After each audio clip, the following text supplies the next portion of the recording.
ጥዕና በለይ ከመተምሲው ዜና እንሆ ሓይልታት ትግራይ ወፍሪ ፀሓይ ብራቕ ንምትእጉጓል ንዝተዋፈሩ ልዕል ቁፅሪ ዘለዎም ሓይልታት ኢትዮጵያ ደምሲስና ኢሎም ወተሃደራዊ ኮማንድ እቲ ሓይሊ ኣብ ዘውፅኦ መግለጺ ንሰለስተ መዓልታት ኣብ ስሪንቃን ጋሸናን ኣብ ዝተባሃሉ ከባቢታት ዝተኻየዱ ውግኣት ተዓዊትና ኢሎም ሙልጌታ ጽባሃ ካብ ከተማ መቐለ ተወሳኺ ጸብጻብ ልይኹልና ኣሎ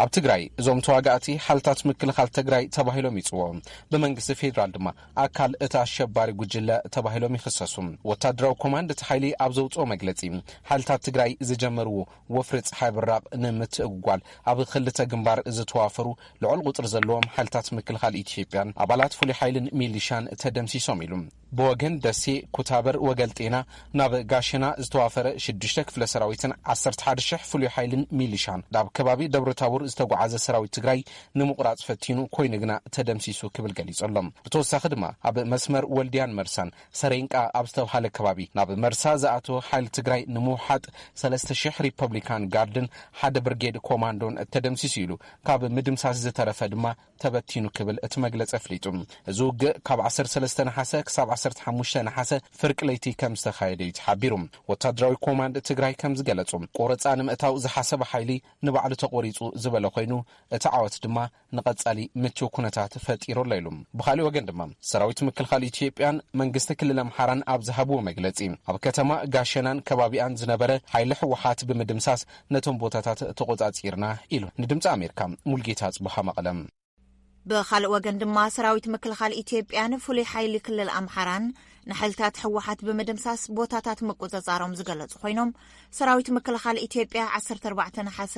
ኣብ ፌስቡክ ገጹ ዘስፈሮ መግለጺ ብጻድቃን ገብረትንሳኤ ዝምራሕ ሓይልታት ሕወሓት ኣብ ግንባር ሰሜን ወሎ ምውቅዑን ኣብ ከባብታት ጋሸና መቄት ሙጃን ንፋስ መውጫን ከቢድ ቃልሲ የካይድ ምህላውን ገሊጹ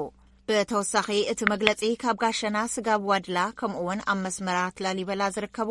ኣሸበርቲ ክብል ዝጸውዖም ሓይልታት ምድምሳሶም ኣፍሊጡ ይብል ኤደን ገረመው ካብ ዝተፈላለዩ ሓበሬታታት ዘዳለወቶ ጸብጻብ ካብ ቤንሻንጉል ጉሙዝ ካብ ዞባታት ኣሶሳን ካማሻን ተፈናቂሎም ኣብ ክልል ኦሮሚያ ዞባ ምዕራብ ወለጋ ወረዳ መነሲቡ ተዓቂቦም ከም ዝርከቡ ዝገለጹ ሰባት እኹል ሓገዝ ከም ዘይረኸቡን ንጸገም ከም ዝተሳጥሑን ገሊጾም ኮሚሽን መምርሒ ስጋኣት ሓደጋ ክልል ኦሮሚያ ብወገኑ ካብ ቤንሻንጉል ክልል ንዝተመዛበሉ ሓገዝ ይገብረሎም ከም ዘሎን ብዛዕባ ኣብ ምዕራብ ወለጋ ዝርከቡ ተመዛበልቲ ሓበሬታ ተዋዲዱ ምስ በጽሓና ሓገዝ ክንገብረሎም ኢና ክብል ንቪኦኤ ገሊጹ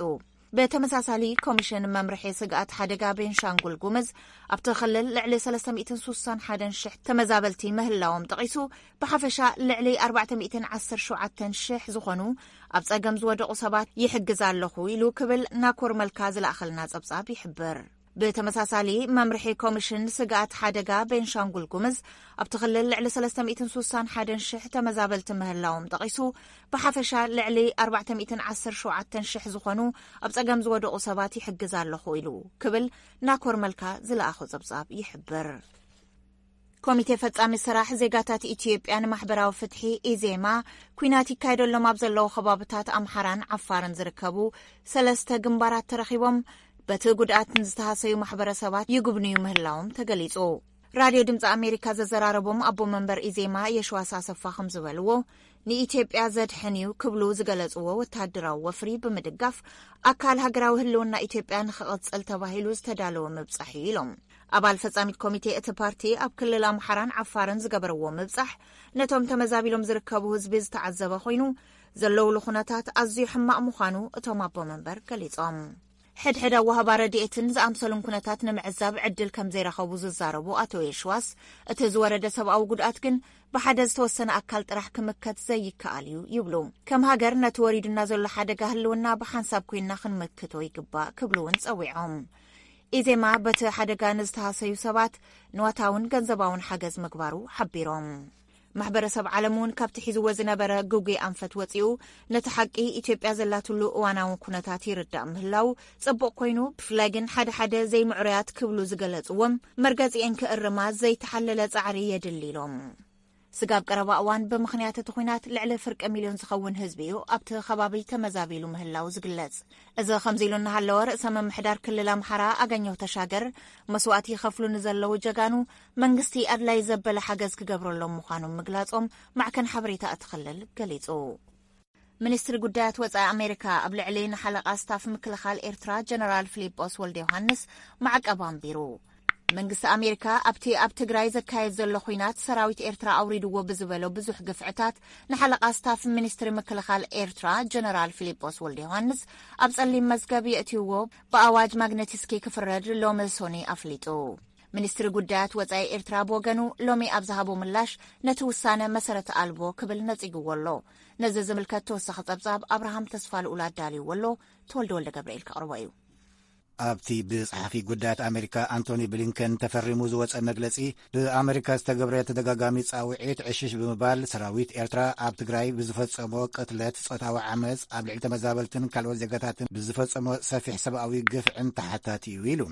ሓለቓ ስታፍ ሰራዊት ምክልኻል ኤርትራ ጀነራል ፊሊጶስ ወልደ ዮሃንስ ድማ እቲ ግፍዒ ብኣህድኡ ዝተገብረ ምዃኑ ብኣዋጅ ማግነቲስኪ ጉዳይ ክርአ ውሳነ ከም ዘሕለፈ እቲ መግለጺ ይሕብር ኣዋጅ ማግነቲስኪ ኣብ 2012 ብባይቶ ኣሜሪካ ዝጸደቐ ኮይኑ ብዜጋታት ወፃኢ ሃገር ንዝፍጸም ብልሽውናን ሰብኣዊ ግፍዕን መርሚሩ ናይ ምንቅስቓስ ገደብን ናይ ንብረትን ሕሳብ ባንክን ማዕቀብ ዝገብር እዩ መግለጺ ጸሓፊ ጉዳያት ኣሜሪካ ከም ዘመልክቶ ኤርትራ ኣብ ወርሒ ሰነ ደኣ ሰራዊታ ስሒባ ትንበር እምበር ዳግም ብዙሕ ሰራዊት ንትግራይ የእትያ ከም ዘላን እዚ ተርእዮ ድማ ኣዝዩ ኣሻቓሊ ምዃኑን ሓቢሩ ወሲኹ እቲ ዳግም ሰራዊት ናይ ምስዳድ ተበግሶ ነቲ ኩናት ከናውሖን ስቓይ ህዝቢ ክውስኽን ምዃኑ የጠንቅቕ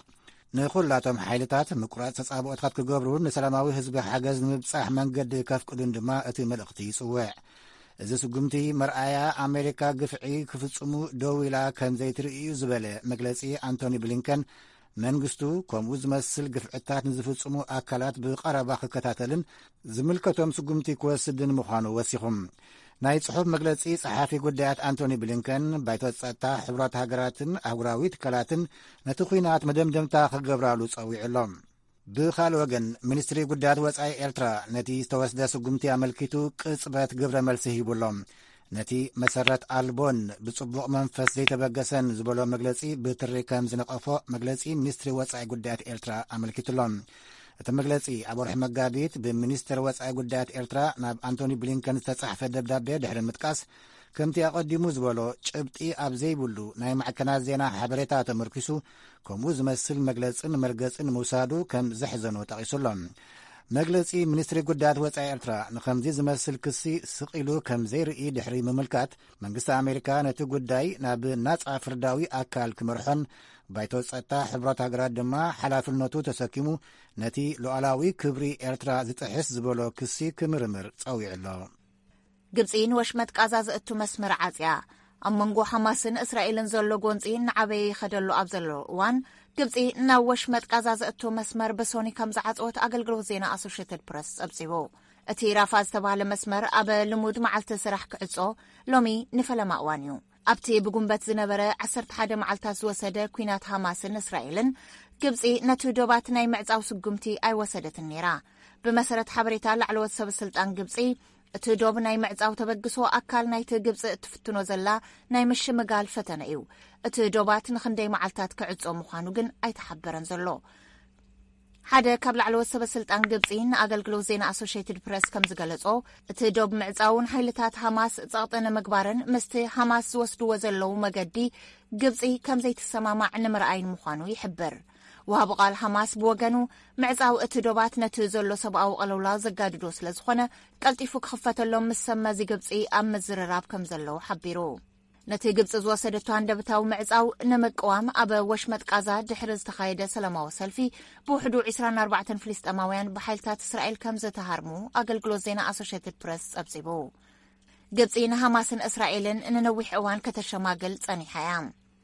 ንጣሊባን ከም ሕጋዊ መንግስቲ ኣፍልጦ መሃብ መካትዕ ኮይኑ ይርከብ ሓይልታት ጣሊባን ንከተማ ካቡል ካብ ዝተቆጻጸሩሉ እዋን ሰሙን ደኣ ይሕልፍ እምበር ናይ የነይቲ ሃገር መንግስቲ ነቲ ጉጅለ ወግዓዊ ኣፍልጦ ከም እትህቦ ግን ንብዙሓት ተንጠልጢሉ ዘሎ ሕቶ እዩ ባይቶ ጸጥታ ሕብራት ሃገራት ነቲ ዕጡቕ ጉጅለ ኣብ 1999 ኣሸባሪ ኢሉ ስለ ዝሰየሞ ብዝኾነ መንግስቲ ወግዓዊ ተቐባልነት ክረክብ ኣይከኣለን ጸኒሑ ሓይሊ ጣሊባን ምስ ሕብረት ሶቪየት ድሕሪ ዘካየዶ ኩናት ኣብ መፋርቕ 9 ስልጣን ምስ ሓዘውን ኣፍልጦ ዝሃብኦ ሃገራት ፓኪስታን ስዑድ ዓረብን ሕብራት ኤምሬት ዓረብን ጥራሕ ነይረን ነዚ እምበኣር ብዙሓት መንግስታት ነቲ ጉጅለ ከም ወግዓዊ መንግስቲ ኣፍልጦ ብዛዕባ መሃብ ዝህልዎ ሳዕቤንን ብልጭትኡን ኣብ መዘታይ ዘለዋ ሚኒስትር ጉዳያት ወጻኢ ኣሜሪካ ኣብ ዝሓለፈ ሰሙን ከም ዝገለጾ ብኣገላልጻ እቲ ክፍሊ ገና ወግዓዊ መንግስታዊ ስልጣን ኣፍጋኒስታን ናብ ጣሊባን ስለ ዘይሰገረ ብዛዕባ ኣፍልጦ መሃብ ከይጠቐሰ ሓሊፉ እዩ ከም በዓል ቻይናን ሩስያን ዝኣምሰለ ሃገራት ከዓ መስ መውፃእ ኣሜሪካ ዝተፈጠረ ሃጓፍ ናብ ረብሐአን ከውዕልኦን ዞባዊ ጽልወአን ክሐይላን ነቲ ውድብ ከም መንግስቲ ኣፍልጦ ዝህባሉ መገዲ ኣብ ምርኣይ ኣለዋ ኣምባሳደር ራሽያ ኣብ ሕቡራት ሃገራት ቫስሊነ በንዝያ ብዛዕባ ንጣሊባን ኣፍልጦ መሃብ ክንድቲ ከሻቐል ከም ዘይብሉ ድሕሪ ምግላጽ ኣብ ካቡል ዝርከብ ኤምባሲ ራሽያ ልሙድ ስርሑ ኣብ መቐጻል ከም ዘሎ ኣመልኪቱ እቲ ኣምባሳደር ወሲኹ ጣሊባን ነቲ ራሽያ ትጽበዩ ነጥብታት እንተማሊኡ ኣፍልጦ ክትህቦ ምዃና ኣመልኪቱ ቻይና ኣብ ቀረባ ግዜ 9 ላዕለዎት መራሕቲ ጣልያን ኣተኣናጊዳ ከም ዘዘራረበት ይዝከር ኣብ ክንዲ ጸቕጢ ምብዛሕ ንጣሊባን ናብ ዝሐሸ መገዲ መምርሑ ዝያዳ ውፅኢታዊ ምዃኑ ኣመልኪታ ፓኪስታን ቦገና ኣብ ኣፍጋኒስታን ኣሳታፊ መንግስቲ ክህሉ ክትሰርሕ ምዃና ኣፍሊጣ ብጉጅለ 7 ዝምራሕ መንግስታት ምዕራብ ድማ ንጉዳይ ጣሊባን ኣመልኪቱ እዚ ሒዝናዮ ዘለና ሰሙን ክዝቲ ምዃኑ ተፈሊጡሎ እቶም ወከልቲ ጉጅለ 7 መንግስታቶም ኣፍልጦ ቅድመ ምሃቡ ጣሊባን ከማልኦ ዘድሊ ቅድመ ኩነት ክዝትዩ ምዃኖም ትጽቢት ይግበር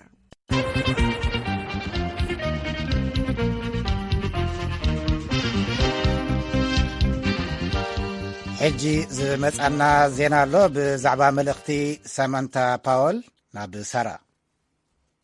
ሓላፊት ትካል ኣህጉራዊ ምትሕግጋዝ መንግስቲ ኣሜሪካ USAID ሳማንታ ፓወር ንጉዳይ ኢትዮጵያ ኣመልኪተን ብሰንበት ኣብ ዘፈነወኦ ናይ ትዊተር መልእኽቲ ትካለን ሓገዝ ንምብጻሕ ዝከኣሎ ይገብር ከም ዘሎ ድሕሪ ምምልኻት ናብ ክልላት ዓፋርን ኣምሓራን ተዘርጊሑ ዘሎ ሓይልታት ሕወሓት ክስሕብ ጸዊዐን እተን በዓልቲ ስልጣን ትካል USAID ኣብዚ ሰሙን እዚ በቲ ኹይናት ንዝተጸልዉ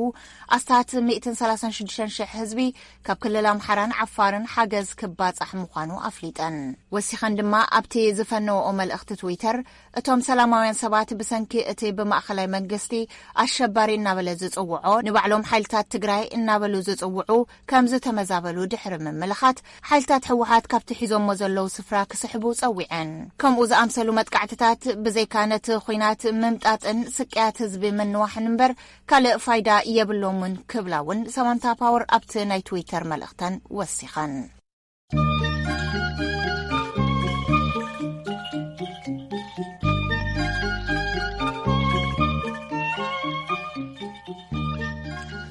ዕለታዊ ዜና ይኹም ክሰምዑ ጸኒሕኹም ካብ ሰራፍሳየ የቐኒልና እዚ ድምፂ ኣሜሪካ እዩ ክንሓልፍ መንግስቲ ኢትዮጵያ ጉጅለ ሽበራ ኢሉ ብዝገልጾ ሕወሓት ዝምራሕን ክልላዊ መንግስቲ ኢሉ ንርእሱ ዝጽውዕን ኣካል ነቲ ብናይ እንግሊዝ ጋዜጣ ዘቴሌግራፍ ዝወፀ ዕጡቓት ሕወሓት ግፍዒ ፈጺሞም ዝብል ጽሑፍ ዝሓለፈ ሰሙን ኣብ ዝሃቦ ግብረ መልሲ ኣብ ልዕሊ ሰላማውያን ሰባት ዝፍጸም ኩሉ ዓይነት ተግባር ጨካነ ብዘይጥርጥር ንኾንነ ኢና ብምባል ብነጻ ኣካል ሕብረት ሃገራት ንኽጻረውን ሓቲቱ ነይሩ ዘቴሌግራፍ ኣብ ጽሑፉ ዕጡቓት ሕወሓት ኣብ ክልል ኣምሓራ ዞባ ሰሜን ወሎ ገጠራት ሓረስቶት ብከቢድ ብረት ደብዲቦም ኢሉ ነይሩ ብፍላይ ዓጋምሳ ዝተባሃለ ስፍራ ሙሉእ ንሙሉእ ኣዕንዮም ክብል ንመጠን እቲ ጉድኣት ገሊጹ ነይሩ እቲ ጋዜጣ ብተወሳኺ ወተሃደራት ሕወሓት ካብ ገዛ ናብ ገዛ እናኸዱ ንነበርቲ ረሽኖም ኣባይቲ ኣቃጺሎም ይብል ብወተሃደራት ሕወሓት ዝተቐተሉ ሰባት ብዙሖም ብኣማኢት ዝግመት እዩ ዝበለ ዘቴሌግራፍ እቲ ተግባር ከም ዝተፈጸመ ንግዳያት ብምዝርራብ ቅድመን ድሕረን ዝተወስደ ናይ ሳተላይት ኣሳእል ብምንጻር ከም ዘረጋገጾ እውን ጠቒሱሎም ሕወሓት ነዚ ተግባር ዝፈጸመ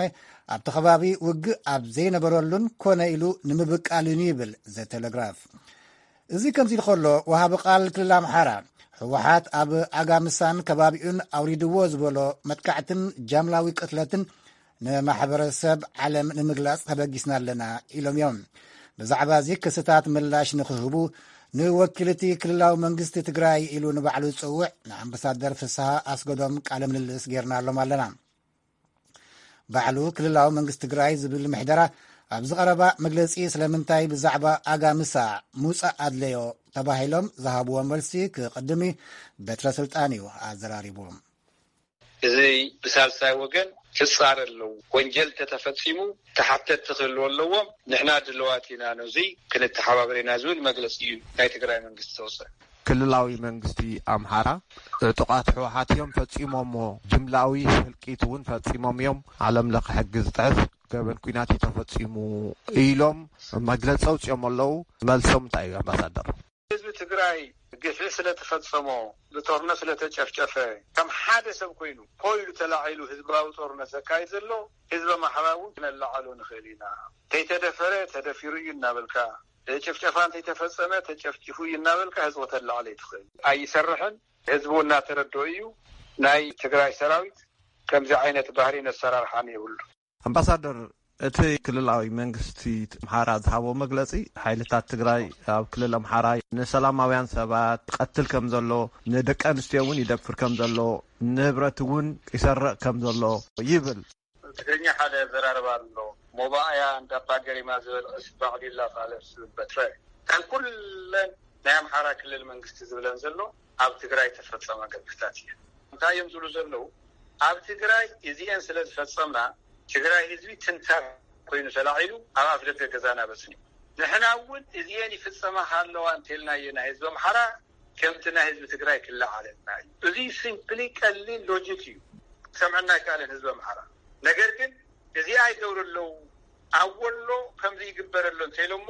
ኣብ ጎንደር ዘሎ ህዝብ ደኾነ ያምንዳይ ጎንደር ሳናቱ ማለት ወሎም ሰዓተና ህዝብ ይረል ስለዚህ እቲ ፕሮፓጋንዳ ሃውን ለዓሉን ከይዶም እንዲዮ ዚያቶም ገበነኛ ታፊዩ አምባሳደር ዋና ጸሐፊ ሕቡራት ሃገራት ትኩናት ብህጹጽ ደው ክብል ምስ መራሒ ክልል ትግራይ ዶክተር ደብረጽዮንን ምስ መራሒ ኢትዮጵያ ዶክተር አብይን ይዘራረቡ ከም ዘለው ብወከልቶምን ብቐጥታን መግለጺ ሂቦም ኣለው ስለዚ ብዛዕባ ተስፋ ሰላም ምስኪን ዝዛረብ ንዞም ዝቐርቡ ዘለው ለባዋታትን ሕቶታትን መልስኹም እንታይ እዩ ናይ ሕቡራት መንግስታት ዋና ጸሐፊ ሓድሽ ነገር ይሰማኹሉና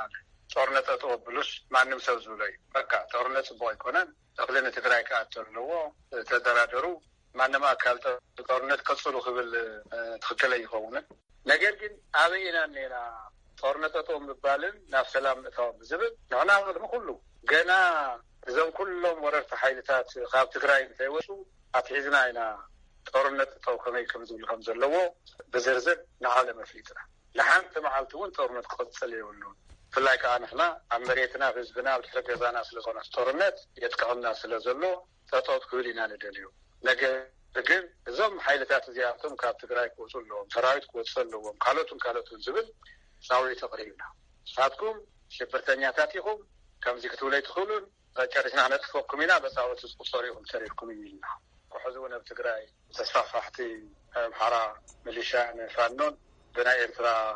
ሰራዊትን ብናይ አብይ ሰራዊትን ተተሓዘ መሬት ምዕራብ ትግራይ ካለው ካልኦት እውን በኤርትራ ተተሓዙ በወሳናይ መልኩ ካብ ትግራይ ተወቅሉ ሶስተ ጸላይ እንደገና ህዝቡን ድልዋትና ናብ ስምምዕነት ክንበጽሕ ኣብዚኣቶም ንዘራረብ ቅድሚ ኩሉ ርእሱ ኩሉን ህዝቢ ብጥምየት ክትከፍልዎ ይብልኩም ሓገዝ ከኣትልዎ መብራህቲ ክረክበለና ቴሌፎን ክፍተለዎ ኣካል ናይ ሰብኣዊ ሓገዛት እውን እዮም ዚኣቶም ሰብ ክነብር ስለዘለዎ ሕክምናታት ክጅመር ኣለዎ ስለዚ ዚኣቶም ወቂዕኻ ዳኻ ወፂኻ እምበር ጦርነት ብኻሊእ መልክዑ ተቕፅለሉ ስለዘለኻ ክንሕነቕ የብልና እዚ ክሳዕ ዝኾነ ክንቅፅለሉ ኢና ዝብል ኣቕሪብና በፍጹም ምዚኣቶም ኣይንደራደርን ኢሉ ንኩሎም ነፂጉ ቅድም ክብል እውን ኣፍሪካ መራሕቲ ጀሚሮም ነይሮም ኬንያ ኣልዒሉ ነይሩ ሱዳን ኣብ ቀረባ መዓልቲ እውን እንደገና ብኢጋድ ስም ናይ ኣሜሪካ መንግስቲ ናይ ኣውሮፓ ሕብረት ተወካሊ ንኩሎም ነፂግዎም ኣብ ንኩሎም ሰብ ብምዃኑ ክበልዕ ስለ ዘለዎ ሰብ ብምዃኑ ሕክምና ክረክብ ስለ ዘለዎ እዚ ሓገዝ እዚ ከመይ ገይሩ ንትግራይ ከም ዝኣቱ ጥራይ ኢኻ ብዛዕባ መንገዲ ተዘራረብ ኣብ መንገዲ ተጻባእቲ ሓይልታት ከየጥቅዕዎ እምበር ቅድመ ኩነት ኣይኮነን ተዛዝለ እንድሕር ጠጠው ዘየቢልኩም ህዝቢ ትግራይ ብጥምየት ቀትሎ እዩ ዝበሃል ናይ ዓለም ሕጊ ኣይፈቅድን ስለዚ እዚኣቶም ንቀደም ይከፈቱ ህዝቢ ክንበ ይገበር እዚ ከዓ ዘይኮነ ግን ካብ መሬትና እውን ክሳዕ ትወፁ ካልኣይ መዓልቲ እውን እናመፃኹም ከም ዘይትወቁና እቲ ጌርኩሞ ዘለኹም ከበባባና እውን ክሳዕ ዝውገድ ካሊእ መማለፂ የብልና እቲ ጦርነት ክንቅፅለሉ ኢና ዝብል ይመርገፅ ኢና ንሕና እዞም ነገራት እዚኣቶም ክሳዕ ዘይተቐበለ ዕድሚኡ ዝሓፅረሉ ኩነታት ክረአ ኣለና እቲ ጦርነት ክንቅፅለሉ ኣለና ዝብል ናይ መንግስቲ ትግራይ ቅዋም አምባሳደር በወዳእቱ ብዛዕባ ሰራዊት ነጻነት ኦሮሞን ሓይልታት ትግራይን ወይ ከዓ ህወሓትን ዝምልከት ብወግዒ ዝተዘርበ እዩ ብዙሓት ተንተንቲ ኣምሪሮም ይቃወምዎ ኣለዉ ጉጅለ ሽብር እውን ተባሂሉ ብፌደራል መንግስቲ ዝተወሰነሎም ክልቲኦም ሓቢሮም ኢሎም ብዛዕባ እንታይ ይብሉ ንምንታይ እዩ ጥምረት ተፈጢሩ ኣብ ትግራይ ዘብፅሕዎ ወንጀል ኣብኡ ተሓቢኡ ናይ ተጋሩ ፀገም ጥራይ ኮይኑ ተጋሩ ብሓደ ገጽ ሰረፈ ኢትዮጵያ ከዓ ብኻሊእ ገጽ ክልተ ዘይጣዓሙ ፀላእቲ ገይሮም ከቐምጡ እዮም ስእሎም ነይሩ ሕዘ ደንጊፅዎ እዚ ዘየደንገፆም ዳ እንታይ ከድንግፆም ደና ዓርዮም ክድንግፁ እዮም ምክንያቱ እዚኣቶም ጀመርቲ እዮም እምበር ካልኦት ናብዚ ዓብይ ኮሊሽን ግራንድ ኮሊሽን እንብሎ ኣብ ኢትዮጵያ ክፍጠር ንደልዮ ናይ ሽግግር መድረኽ ሓላፍነት ዝወስድ ኣካል ብዙሓት ዝኣትውሉ መጀመርያ እዩ ስለዚ ርክብ ይፍጠረሎ ህዝብታት እቲ ዘሰይጠንኩሞ ናይ ትግራይ ህዝብን ናይ ትግራይ ሰራዊትን ኦሮሞ እውን አንጻሩ እዩ አምሓራ እውን አንጻሩ እዩ ደቡብ እውን አንጻሩ እዩ ዝወልኩ መስሊ የባላሽወሎ መኻዓ ክልቲኦም ዕጡቋት እዮም እዚ ተዘይደንጊፅዎም ንኣብይ ኣሕመድን ሰዓብቱን ካይዳ ከድግፅ በንእሽተዩ በኢትዮጵያ ደረጃ ነዚ መንግስቲ እዚ ኣወጊድካ ናይ ሽግግር እዋን ዝርኢ ሓደ ሃገራዊ ኣካል ዝፅዋዕ እውን ንማቻች ከም ዝበልኩኻ ካልኦት እውን ዝኣትውሉ ማለት እዩ እዚ ምስ ገበርና ብሃገር ደረጃ ኮፍ ኢልና ሕዚ ኸናበይ ንብል ከም ሃገርና ነናይ ዓሰና ርእሲ መሕዝና ንምስኻእ ብሰላማዊ ዝኾነ መንገዲ ካብ ዓዲ ነሸጋግር ኣምባሳደር ፍስሓ አስገዶም ክብረት ያበለይ ዳንኤል ያነ እውን ስለዝሃብኩም ንወድል ብጣዕሚ እየ ዘመስግን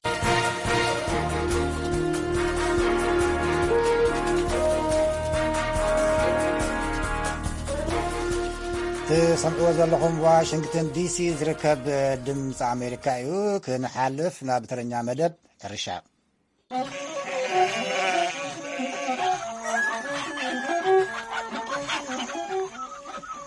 ኣብ እዋን ኣዝመራ ብውሕድ መጠን ዝጀመረ ዝርግሐ ዝናብ ካብ ወርሒ ሰነ ጀሚሩ ኣብ ሰፈሐ ከባብታት ኤርትራ ንቡርን ልዕሊ ንቡርን ዝርግሐ ዝናብ ይቕፅል ከም ዘሎ ሚኒስትሪ ሕርሻ ኤርትራ ኣፍሊጡሎም ኣብ እዋናዊ ወቅቲ ክራማት ኤርትራ ብዝምልከት ብርሃነ በርሀ ምስ ክኢላ ሕርሻዊ ሜትሮሎጂ ኣቶ ተኸስተ ወልደ ገብርኤል ዝገበሮ ቃለ መጠይቕ ይስዕብ ሚኒስትር ሕርሻ ኤርትራ ክኢላ ሕርሻዊ ሜትሮሎጂ ኣቶ ተኸስተ ወልደ ገብርኤል ብሓፈሻ ኣብ ኤርትራ ዝርግሐ ኩነታት ዝናብ ኣብ እዋን ኣዝመራ ይኹን ኣብ እዋን ክረምቲ ከመይ ኣሎ ኣብ ኣዝመራ ዝነበረና ኩነታት ዝናብ ቁሩብ ውሕድ ዝበለ እዩ ነይሩ ኣብ ዝኽራማት ግን ኣጀማምሩ ቁሩብ ዋላ ተደንጎ ዝሓሸን ዝገፍሐን ኩነታት እዩ ዘሎ ስጋብ ሕጂ ማለት እዩ ከምቲ ናይ ምብራቕ ኣፍሪካ ትንበያ እዚ ክራማት ካብቲ ልሙድ ብዝሓሸ መልክዑ ጠሊ ዘለዎ ከም ዝኸውን እዩ ዘንፍት ኣብ ኣጀማምሩ ምዕራባውን ደቡባውን ሸነኽ ኤርትራ ቀጢፉ ዝመፅእ ከባቢ ኣሎ ከምኡውን ኣብቲ እዋኑ ዝመፅእ ከባቢ ኣሎ ዝሓሸ ጠሊ ከም ዘለዎ ከዓ እዩ ዘርእየና ጋብ ሕጂ እቲ ተመዝጊቡ ዘሎ ካብ መሬት ተኣከበ ሓበሬታ ማለት ካብ ነቑጣታትና ዝሓሸ ኩነታት ዝናብ የርእየና ኣሎ ማለት እዩ እተን ናይ ክረምቲ ዝናብ ዝጥቀማ ዝበሃላ ዞባታት ጋሽባርካ ዓሰባ ማእከል ደቡብ እንደን ኣብ ጋሽባርካ ብሰነ እዩ ጀሚሮም ስለዚ ዝሓሸ ኩነታት እዩ ዘሎ ቁሩብ ዝጠንጉ ኢሉ ዝመፀ ኣብዚ ዞባ ማእከል እዩ ነይሩ ዞባ ማእከል ከዓ መጀመርያ ሓምለ ቢሉ ስለ ዝጀመረ ዳርጋት ዘለና ሪከርድ ተመዝጊቡ ዘሎ ልዕሊ እቲ ንቡር ንብሎ እዩ ዝበዝሕ ከባቢ 36 ሚእታዊት ካብተን ነቑጣታት ካብቲ ዘለዎን ናይ ቅድሚ ሕጂ ኣቨሬጅ ዝኾነ ወይ ማእከላይ ገምጋም ኢልና ንፅውዖ ካብ ዝሓሸ ብዝለዓለ መንገዲ መዝጊበና ኣለዋ ከባቢ 33 ዝኾነ ካብቲ ማእከላይ ወይ ከዓ ንቡር ንብሎ ኩነታት ዘመዝገባ እየን ዘለዋና ስለዚ ብገምጋምና እንታይ እዩ ዝሓሸ ፅቡቅ ኩነታት ኣሎ ኢና ካብ ኩሉ ከዓ እቲ ዝበዝሕ እዋን ድሪዝል ወይ ከዓ ፎኪስ ዝናብ ኮይኑ ኣብ መሬት ዝሰጥም ማይ ስለ ዝነበረ ጽቡቕ ዝናብ እዩ ካብ ተወሰነ ቦታታት ብርቱዕ ዝናብ ነይሩ ውሕጅ ዘኸተሎ ውሕጅን ሳዕቤን ዘምፅኦ ቦታታት ነይሩ ተዘረፈ ብዝሓሸ ብፅቡቕ ኩነታት እዩ ዘሎ ኣብ ናሃሰ እውን ይቕፅል እዩ ዘሎ ሕጂ ነዚ ተሪፉ ዘሎ ናይ ናሃሰ እውን ክቕፅል እዩ ትንቢት ዘርእየና ብፍላይ ሕጂ በዓል ምዕራባዊ ሸነኽ ናይ ኤርትራ ዞባ ጋሽባርካ ማለት እዩ ናይ ውሕጅ ተኽእሎታት ከይተረፈ ክህሉ ከም ዝኽእል እዩ ዝእምት እቲ ዝናብ ስለዚ እቲ ዝናብ ኩነታት ኣብ ሓምለ ዳርጋ ካብ ንቡር ንዕሊ ንቡር ዝዓብለሉ ኩነታት እዩ ዘሎ ማለት እዩ ምናልባት ዝማይ እዚ ምስ ሕርሻዊ ኩነታት ምትእትሳር ዘለዎ ፀልዋ ኣብ ሕርሻ ከመይ እዩ ብክልቲኡ ብኣሉታውን ብኣወንታውን ሓደ ዝናብ ጠሊ ዘለዎ ብምዃኑ ብዙሕ ፀሓይ የሎን ስለዚ ሕጂ ቁሩብ ፀሓይ ሃርመሎ እንታይ እዩ قلطيفنا معباي تخولوتات كلوي نحصير وان زرعت سلازون زلنا زرعتي قلطيفنا فيجيتاتيف جروز نبلوي كاز عبيتنا زرعت قلطفي تصبيح نغبرولو مالتي كال ما يزبوزو كراوتو كل الخول اجت صحاي نحاريمو تناي ما مفافالو قلطيفنا تاش بالالو بتي علوتاو غون نخريو خلنا قلي زلو كرايمات كل غزي انتايلو بلعات حمامات يسعبي ثم بلعات حماماتنا ابنت ابزوانزي زفرح زلو مستنع عامت كونتات تاساسير كازناي ريزرت لوكس نبلو ام بطاينا صوعي عامت رايني روجي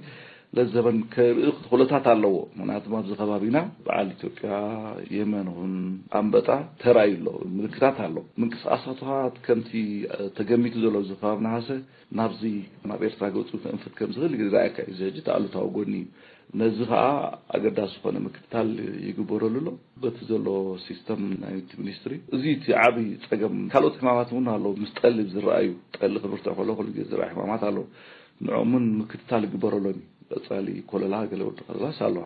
ነውጣታት ካስለ ዘለዋና ሳበንን መጽ ዝጋበጅ ተራይ ምልክታት ኳ ይብልና ግን ተሆለታት ከም ዘለው ግን የምተናይ ናይ ዝኸባቢና እዚ አብ ኩናታት ክሊማ ባናን ዘሎ ማለት እዩ ተኻል አሉታው ጎኒ ናይ ውሕጂ በረድውን አሎ እዚኦም ግን አውስን ቦታታትም ትማይ ክብርት ሆሎ ናይ ግድን ሕጂ በዘለና ትንቢያ ናይ ጋሽባታ ታሕተዋይ ወይ ምዕራባው ሸና ማይ ክቦዝ ከም ዝኽእል ይሕብረና አሎ እዚ ሕጂ ከም ሓደ አሉታው ጎኒ ነው ተረፈ تزرعتي أبصبو درجة يزولو ما واحد زبال نجر أي سبن من البات نقطات كله الحلف حلفيلو تناي زناب نقطات زرعنا جن أي ما واحد اللوز بالطريقة يبلنا من البات كيف بس حنا طالعين فرح رفست حني زولو صبوا يزولو مزوخ نتاع تنبيا أبغى مس بمتها وجن بيسترح رشاهن بوجن حرصوت كجبر زلوا ويكا تتحيز زلوا مدام كان تاي مسل تحتارتنا هيك منستري سجع نقطات عدتات يزبطح جي قدم بيلوها غوسغاسات يجبري بعبيوها كللاتات يجبري ناتهم زوم زبلناهم حبامات بلعت تريوتات يراليهم قلطيفهم تنقطات نقطان تخيلون ابزي الماكلاوي تفك نص زدلسو قمتون يفسدي جنا حرساي بزح غزي انا مخرطاي حد كللا غرات مغباري غاوتنا كللا غبرلهم خلالو زراي زيت دلي باطاتات ويكا ملكታት ተለም ካ قلطيفካ محباري قلطيفካ እንተሓብልካ ዝሓሽ ሶሉሽን ስለ ፍታሕ ስለ ዝርከብ ማለት እጂ ተሐርሳይ ክገብሮ ዘሎ ሁሉ ግዜ ኣብቲ ማይ ይውሕደኒ ዝብሎ ግራውቱ ማይ ከም ዝኣፎ ምግባሪ ማይ ዝበዝሖ እንድሕር ተራእኻ ነቲ ማይ ምእላይ ምክር ተደልዮኻ ብቀረባ ነቶም ኣብቲ ነቁጣታት ዝርከቡ ናይ ኤክስቴንሽን ኤጀንትስ ወይ ሰራሕተኛታት ሕርሻ ሙካሲ ዝሓሸ ወይ ትካት ዝበለጸ ማለት ሜላ በሚኒስትሪ ደረጃ ሚኒስትሪ ዘመሓላልፉ መልእክተልዩ ምዝ ዘሎ ጠላው ዝኾነ ክራማት እቶም ዝራእይ ባልዓት حاسخاون حماماتون نايم بتاعونهن قلطيفكا محبار تزبلص حارستاي كغبرو زغبو نغري مالتي ترفه ሚኒስትሪ ድሉ ከም ዘሎ ዝፈልጣነ ዓምስ ተራይ ነገር ስለዘሎ ግን ስክፍታታት ናይ ግድን ክሎካ ግድን ስለዝና ሓረስታይ ኩሉ ግዜ ኮለላ ምግባራም ግራውቶ ክቁጠቡ ከም ዘይብሎ ምናን ማዕድ ንፈቱ ብሕጃ ተማይ ክሳብ ማዓሲ ክቁጠል በኸመይ ደረጃ አይ ክቁጠል እቲ ዘለና ትንበያ ስጋዕ መስከረም ዝሓሸተ ወለታት ኩሊ ጂት ወሃት እንደቆርብ ሰክፈካታይ በኸባቢ ናይ ብሪጅኒ ማለት ግሬት ሆርን ኦፍ አፍሪካ ይዋሃብ نفس كف وحي حدسي ابو حنحس جبرو فركاس كريو خلنا سقعد قمتي طل زلو نزات كله خمس غيل زحاشه تقلتات كم زلو يزردانا خرامات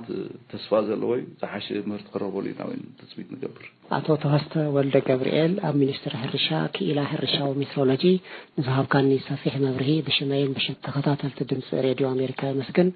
ያቀኒለይ ኣኖን ያቀኒለይ ንዝሃብኩም ንዕድል በቲ ሚኒስትር ሽም ዝሃረብ ስለዘሎ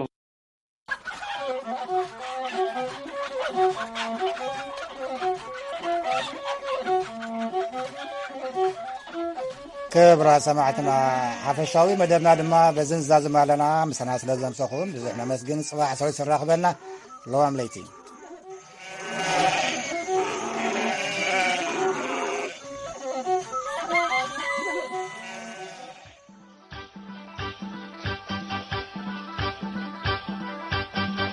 زماني رخبة زماني رخبة زماني رخبة اسكي زهابو أمس دار ترامات